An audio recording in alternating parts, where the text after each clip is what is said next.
What if Deku joined Team JPDE? Chapter 47. Insults and Scars. Friday. Day 131. Penny, David, Evelyn and Titania were all waiting at the Bullhead landing for Deku and Jack. They had finally been discharged from the infirmary on the lab ship. "I'm back," Jack said. "Welcome back," the others said. "Oh wow, a chorus just for me. You must have really missed me." "Was David really that bad at being a leader?" Jack asked. "Hey now. I think I did a good job," David said. "Absolutely. He's been a splendorous replacement." "We're just glad you are healthy again," Penny said. "Oh, and by the way, after rooming with them for a few days, I have a newfound respect and pity for you," Titania said.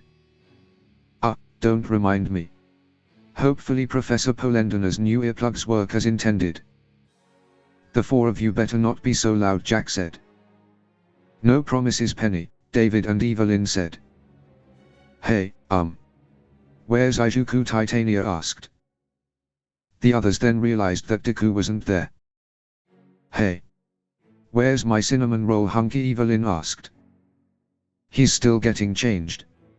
He has a whole new outfit and gear, so it's taking him longer to put on, and so he told me to go on ahead," Jack said.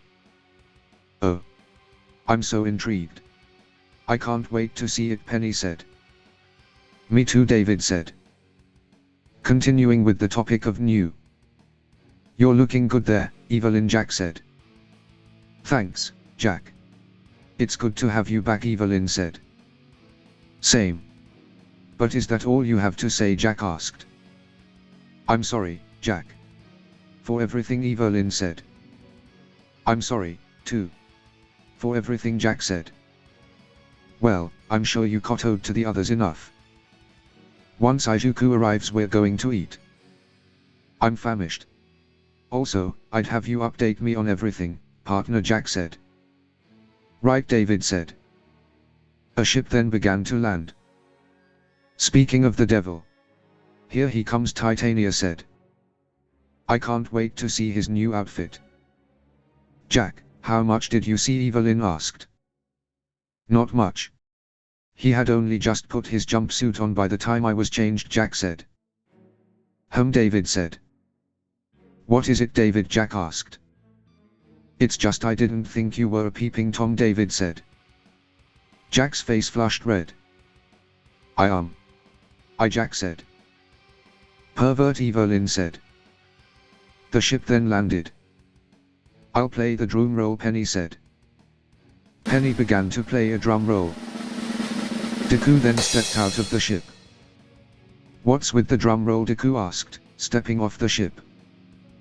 Whilst Deku's jumpsuit was practically the same as his old one, his gear had gotten a significant update. "Oh. You went back on my red edition?" Evelyn pouted. "Of course, that's the first thing you focus on," Jack said. "Wow, Deku, you've gotten quite the upgrade," David said. "Yep. Everything has been upgraded to make me more huntsman than hero. As I'm sure you've noticed some of the changes," Deku said. "Pretty hard not to. Your gauntlets are much bulkier than before," David said. "Indeed. They are bulkier to hold dust crystals instead of needing to crush them. This means I can use a dust crystal more than once. The 3 crystal containers on my hands and the 2 on my elbows can infuse my gauntlets with the power of the dust crystal inside them," Deku said. "So an improved version of Johnny Closter's," David said. "What's with the armor? It's not like you need it," Jack said. "Well, it can never hurt to have protection, as 4 of us should know. But it's not really for protection, it's mainly for Black Whip. It has my hair fibers woven into it, allowing Black Whip to pass through it. Same goes of every piece of black fabric I'm wearing," Deku said. "How's that possible? I've never heard of such a thing," Penny said. "I just gave your father the idea and what I knew about it, and he created it. He's now started a project to make it work with semblances," Deku said. "Then why not make your whole jumpsuit out of it then?" Titania asked. Because I didn't want to go bald, Deku said. Oh. But wait, that's still a lot of fabric, and your hair doesn't look any different, Titania said. I've had my hair cut, but you won't notice due to my bushy hair. Also, my head is not the only spot with hair, Deku said. Oh my, Penny said. You Evelyn said. Let's move on from that, David said. I agree, Jack said. Guys. It's just hair, Deku said. What are those things on your ears, Titania asked. These are long-range communication devices. They act like a satellite dish, allowing me to get a decent signal no matter where I am on Remnant surface. They can also pick up sounds I can't normally hear, Deku said. Deku then activated them. Or, they make you look like a rabbit. Are you trying to copy the best bun, Evelyn asked. But these aren't as soft and fluffy as yours, Deku said. Then I guess I'm not being replaced, Evelyn said. Never, Deku said. Hey, is that a shield on your back, Penny asked. Yep. Though it's no ordinary shield, Deku said. What makes it so special, David asked. Janara made it for me, Deku said. So that means it's made from, Jack asked. Yep. Pure obsidian. In fact, all the metal in my gear is made from it, Deku said. Shouldn't that make it very heavy, Evelyn asked. Yep, Deku said. Hold on. Do I see guns on your iron soles, Titania said. Yep. Though I should get some projectiles for my feet, especially since my fighting style around kicks, Deku said. Just promise me you won't become like my DNA donor, Titania said. I won't. But speaking of Mercury. Well, more specifically Cinder. What does she hope to gain by having us kill the Gamera, Deku asked. That's something we still need to figure out, Jack said. Well, a good place to start is by telling you two her reaction to the news, David said. Team JPDE returned to their dorm room and David informed Jack and Deku on what has been happening. So. Now he knows, Jack said. Yeah. But he wasn't too keen on trying to recruit me, David said. Because he had nothing to offer you in return for your services, Jack said. Guess that's why he didn't try to recruit me. There's nothing he can offer me, Deku said. And you two have philosophies that are totally at odds with Ozpin's, Jack said. And yours and Evelyn's aren't, David asked. They're not at odds in the same way, I guess. I don't appreciate lying by omissions, but I understand that sometimes you have to give things different priorities. Being prepared for the mission Rookover actually took priority over going to save Evelyn, for example, Jack said. I see what you mean, David said. But I definitely don't have the same priorities as the headmaster, Jack said. I know. So you two are going to meet him on Sunday, as well, David asked. Yeah. I guess it's better to get it out of the way sooner, rather than later, Jack said. I wonder what he wants with me. It can't just be to tell me I'm going to be expelled directly, Deku said. Who knows with that man? But afterwards we can all go meet Bella and Thilla in Vale. Business before pleasure, Jack said. Sounds like a plan, David said. Speaking of everyone, how's Amber, Deku asked. Amber, David questioned. Yeah. She had been visiting us on the airship, to keep us company, but she suddenly stopped. Which is kind of weird, Deku said. It is weird, I guess. I mean, she has disappeared for a couple days before, but still weird, David said. Maybe she ran out of magic or something, Jack said. Could be. I mean, she never explained how magic works, so David said. Speaking of Amber. I've just been reminded. Penny. Could you come out here please, Deku called. Penny then came out onto the balcony. What is it, Izuku, Penny asked. I've just been reminded. Did you get an answer from your father about that signature on Cinder's scroll, Deku asked. Oh, right.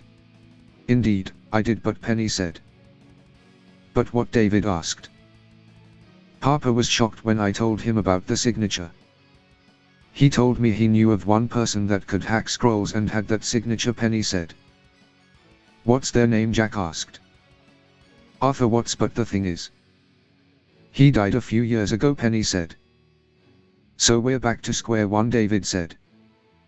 Unless he faked his death, Deku said. Deku was now walking around the garden thinking about Amber and hoping she was alright. You're a thinker, Cinder said. Deku did not expect to see Cinder, especially in her Haven uniform. It was the first time he had seen her in it up close. There you go again, Cinder said. Excuse me, Deku asked. You think. And think and think and think. That's your first reaction to most things, isn't it? Cinder asked. I know. What of it? Deku asked. I tend to put people into classes, so to speak, depending on their defining characteristic. I usually tend to stick to 3 options. There's the followers, who feel more at ease when following a task set upon them by someone else. They are usually stubborn to a fault and guided by instinct because they only feel truly at ease when they succeed in a task. Then there's the leaders, who fall easily in the role of taking decisions. They are the ones who make you want to follow them to the end of Remnant, or in a Beowulf's Moor. And then there's the thinkers. Leaders may decide what, the followers may actually do it, but it's the thinkers who tell you how. They are the most important side of the triangle. Coincidentally, I'm a thinker myself, Cinder said. Fantastic. You still haven't answered my question, Deku said. Yeah, well, I speak of sides, but there's an area inside of the triangle. People are complicated, they are countless combinations of the 3. They may be more suited for one role but also fill another if need be. That was my case. I've been a leader so long, now, that I forgot I'm a thinker, Cinder said. And Deku asked. And? You're all 3. Your main characteristic is thinker, but you easily step up to be the leader and easily step down to be a follower. You display qualities from all 3 characteristics. I only realized that after getting close to you. And I fear the unknown. I don't know what you'll do next. And your semblance. It's an extreme rarity. What else can you do? Cinder asked. More than you could ever imagine, Cindy, Deku said. What do you know? Cinder asked. I know enough for you to want to get rid of me, but not enough to stop whatever you're planning with the Grim, Deku said. Cinder was shocked at how much Deku knew. You're quite lucky. Being a foreign student grants you a form of political immunity. We'd need concrete proof that you're up to no good to be able to stop you without creating an international incident, Deku said.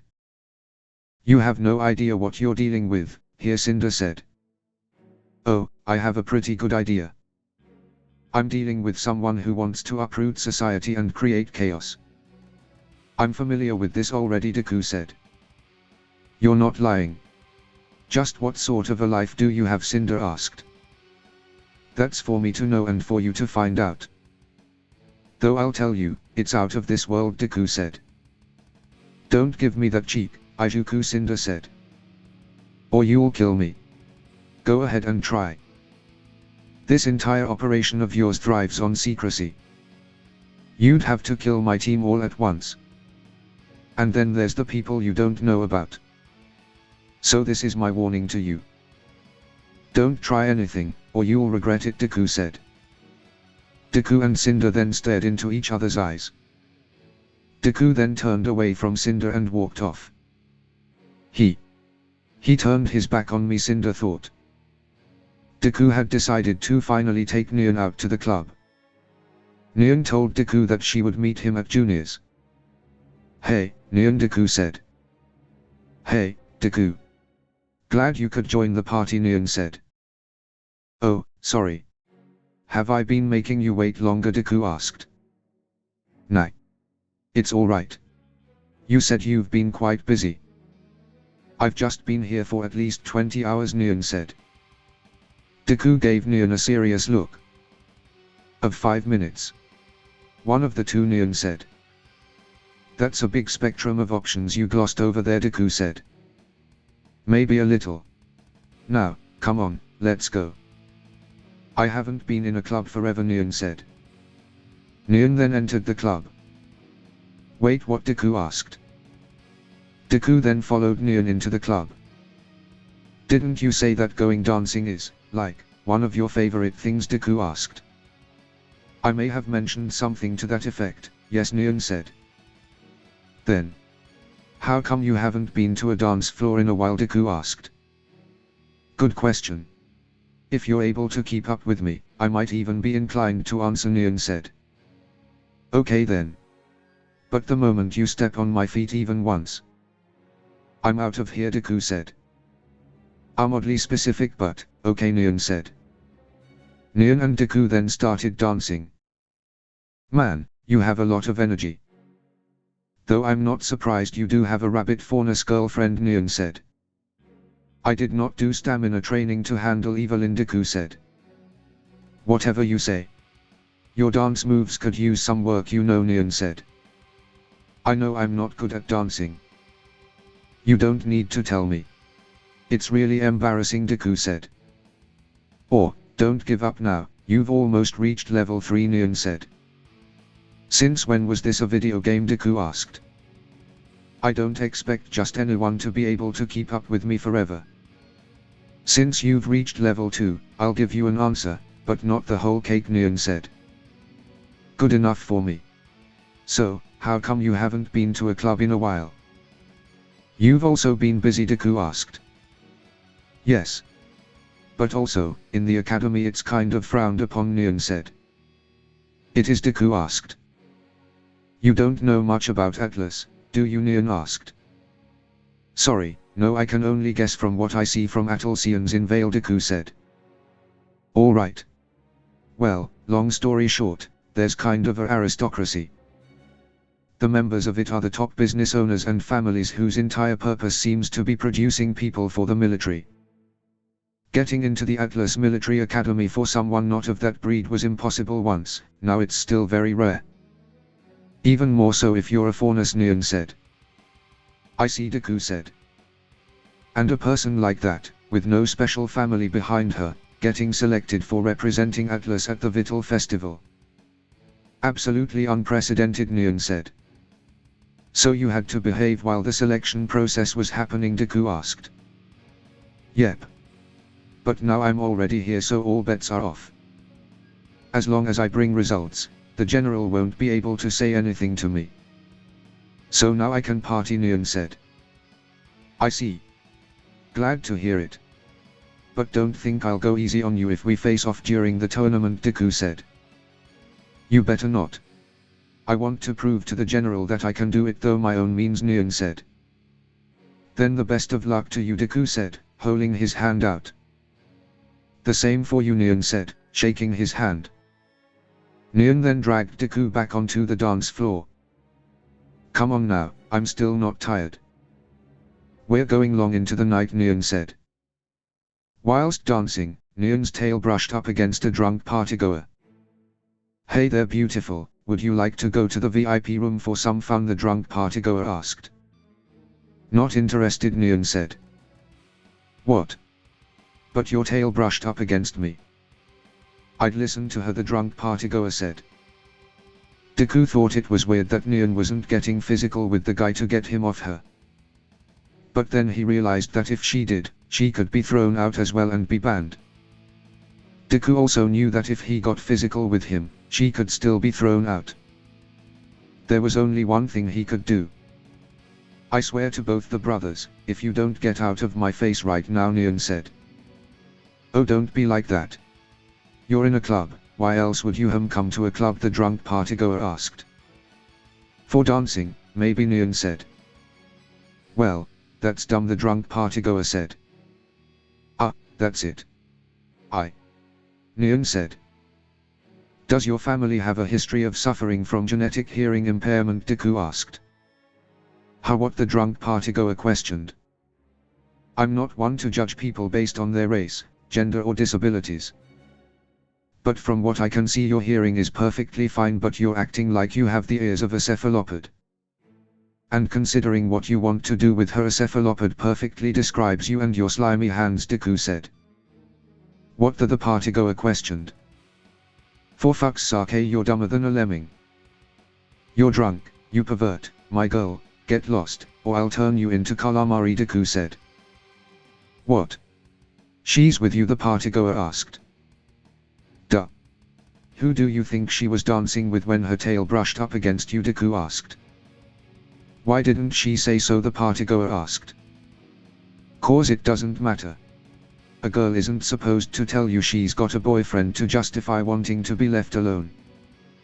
Guess she didn't notice you're too drunk to do anything but piss everywhere like a fox. So do all of us a favor and take off with your red rocket, Deku said. Ah, whatever. Fucking cock tease, the partygoer said. The partygoer then walked off. That worked better than I expected, Deku said. I can't believe it, Neon said. Yeah, sorry, that was as sudden for me as it was for Deku said. No, not that.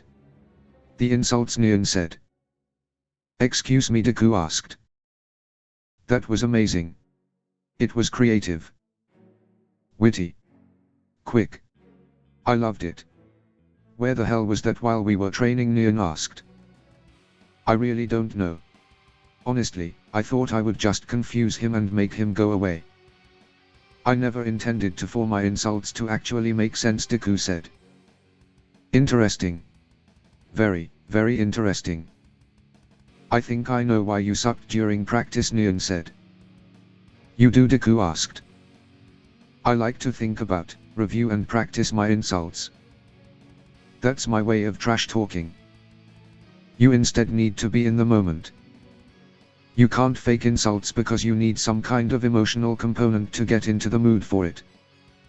I didn't go for it because usually people can't be witty when enraged, but you have that cold kind of rage. You don't explode, you seethe. That's why all our practice failed. You can't learn to insult people the same way I did, Neon said. Makes sense. Still leaves us at a loss, then, since we can't really recreate those conditions artificially, Deku said. Can't we, Neon asked. Neon then walked off. What? Neon, what does that mean? Neon, Deku called. Deku then chased after her. You can't leave me hanging like that.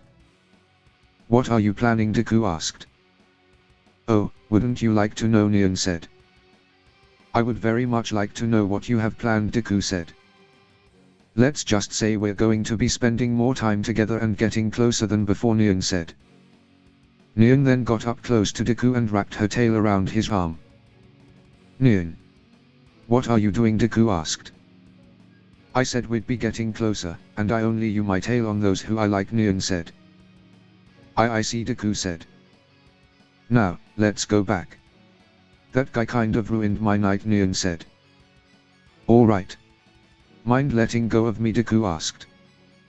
Nope, Neon said. The two then returned to Beacon whilst Neon kept her tail wrapped around Deku's arm. Saturday. Day 132. Deku was relaxing in his room when he got a call from Gwen. Hey Gwen, Deku said. Hey. Ijuku, Gwen nervously said. So? You ready for our date, Deku asked. Yes. Yes I am, Gwen said. Alright. I'll meet you in the amphitheater. See you soon, Deku said. Like. Wise, Gwen said. Gwen then started to get ready. What's made you so happy this morning, Octavia asked. I'm going on a date, Gwen said. Wait. You've got a date? An actual date? Who with, Nebula asked. Ijuku, Gwen said. Ah, him. He did offer to take you out on a date, Octavia said. Though I wouldn't really call it a date. We're going to be sparring in the amphitheater, Gwen said. Oh. That's a shame, Octavia said. I think that's a wonderful idea, Dew said. You do? But why? It's not a real date, Nebula said. But sparring is what Gwen is best at.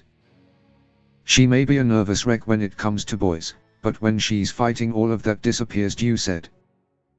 Thanks Dew, Gwen said. You're welcome, Dew said. There is just one thing I'm concerned about, Octavia said. What is it, Gwen asked. Your gloves, remember. They are falling apart and you haven't got new ones, Octavia said. Oh no. I can't fight now. What if my gloves? And he sees, Gwen said.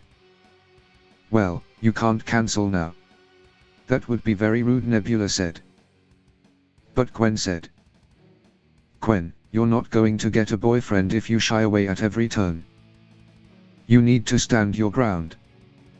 So go out there and get yourself a boyfriend, Nebula said. She's right. Besides, all need to do is not use your semblance and you'll be fine, Octavia said. You're right. Okay, I'm going. See you later, Gwen said. Have fun, Octavia said. Gwen then left their dorm room. All right, girls. To the amphitheater, Octavia said. Why'd you asked? Because we need to be there just in case, Octavia said. Yes, better to be safe than sorry, Nebula said. All right, Dew said. Deku was waiting in the amphitheater for Gwen to arrive. Hey, Gwen said, entering the amphitheater. Hey, Gwen. You ready, Deku asked. Yeah, Gwen said. Then let's get started, Deku said. Right, Gwen said. Deku and Gwen then started sparring. Everything seems to be going well, Nebula said. For now, at least, Octavia said. Deku and Gwen were having a low-stakes spar, but as it went on things got more and more intense. Gwen then threw a dagger, like she had done many times before. Deku caught the dagger, but then the dagger exploded. An exploding dagger. Did she use fire dust or is this her semblance, Deku thought. No. Don't look at me, Gwen yelled. When she smoke cleared, Deku saw Gwen running away and saw her gloves in pieces on the ground. Gwen, wait. What's wrong? Gwen, Deku yelled. Deku then chased after her. Oh no, Octavia said. Gwen had ran into the locker room to hide. Oh no, why now of all times? I should have accepted Octavia's invite to go shopping, then I would have had new gloves. And I shouldn't have used my semblance, but I couldn't let myself be beaten so easily, Gwen said. There you are. Why did you suddenly run off? Did I hurt you, Deku asked. Deku, it's not you. It's me, Gwen said. What do you mean, Deku asked. The gloves, I don't like showing my hands, Gwen said. You don't like showing your hands, Deku asked. No, Gwen said. Can I see, Deku asked. Gwen said. I promise not to laugh or tease or anything, Deku said. Gwen then showed her hands to Deku. I see, Deku said. Yeah, Gwen said. Deku grabbed Gwen's hand. It takes a lot of practice to learn to fight as you do, doesn't it, Deku asked. Please don't stare so much, Gwen said. Why not, Deku asked. All the scars, the cuts, they are so ugly, I can never, Gwen said. Gwen, you don't need to be ashamed of your scars, Deku said. But they show weakness. They show I'm not the perfect fighter everyone believes I am, Gwen said. I don't think that, Deku said. Gwen said. Your scars show you trained and fought your way to the top instead of being unscathed. They show that you've worked so hard to get where you are. That's what my scars show, Deku said. Your scars, Gwen asked. Yep. At first I couldn't control my semblance properly and would injure myself every time I used it. Over time I managed to get it under control, but not before I earned many scars, Deku said. Can I see them, Gwen asked. Sure. It's only fair, Deku said. Deku then took off his gauntlets and undid the top of his jumpsuit. Gwen's face went completely red as Deku stripped. See. There's nothing to be ashamed about, my scars are way more uglier than yours, Deku said. Gwen then began to run her hands over his scars. My gods, move over, Gwenny. I like what I see, Octavia said. Octavia, Nebula and Dew had followed them into the locker room. Octavia, Nebula said. What? He's a hot piece of man meat. If Gwen doesn't bag him soon, then I will, Octavia said. What is wrong with Nebula said. I'm interested, Dew said. How, Nebula said. He's become more interesting. I've never fought someone who fight with a semblance like his, Dew said. Oh, Nebula said. And maybe he could do it, Dew said. Do what, Nebula asked. Dew just smiled. No, no, no. You two cannot, Nebula said. Come on, Neb, you can't deny that he's a keeper, Octavia said. I can't, Nebula said. Say, Ijuku, Gwen said. Yeah, Deku said. Would you mind accompanying me into Vale to get some new gloves? It takes a long time for our supplier back in Vacuo to get us new gear, Gwen said. Of course not. Lead the way, Deku said. Could you? I don't really know my way around Vale, Gwen said. Oh, sure. Follow me then, Deku said. Deku and Gwen then left the locker room, missing the others as they hid. Are we going to follow them, Nebula asked. No, I think Gwen can do this on her own, Octavia said. After getting some new gloves, Deku and Gwen returned to Beacon and were about to split ways. How are the gloves, Deku asked.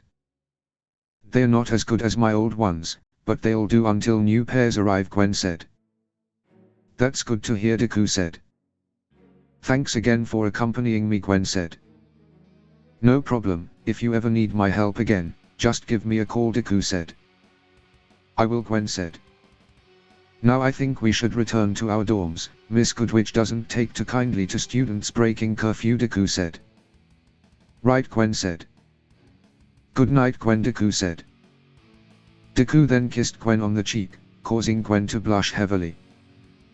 Deku then began to walk off, but Gwen grabbed his arm and pulled him back. She then planted a kiss on Deku's lips and wrapped her arms around his neck. After the shock, Deku wrapped his hands around her waist and kissed back. The two then broke away for air. Good night. Ijuku, Gwen said. Good night, Deku said. Gwen then started to walk away, though she made sure to hold on to Deku as long as possible. Gwen then entered the dormitory. Deku was about to do the same when. And what was that about, Evelyn asked. Deku froze like a deer in headlights.